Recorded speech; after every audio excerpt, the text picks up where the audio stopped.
But I think there's a danger of over promising and under delivering. If you give too much content, but the flip side of that is if you give as much information as possible, and quite basic information. We say infographics with a video that just tells you the basic workings. You cut down on your returns, right? You cut down on, dare I say, on the piss off factor. Yeah, absolutely. Because it really does.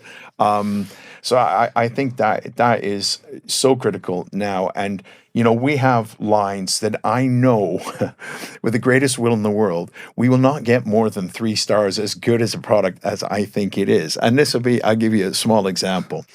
A science item that's been around since time began, a telescope. So telescopes and microscopes do what they say on the tin-ish, you'd think. But certain consumers believe that if you spend 20 to 30 pounds on a telescope, you should be able to see the remnants of the American flag on the moon.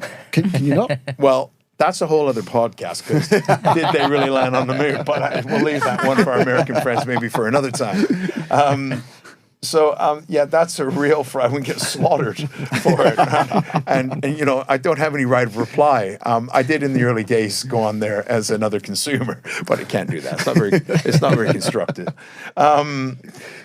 But yeah, needless to say, I just think that is so crucial now with everything that we're talking about on the infographic side is the consumer reviews, because you are there to be shot at. Yeah. I can't think of any other retail channel in the world where on a single page you can see what the marketeer wants you to believe and what the customer really thinks.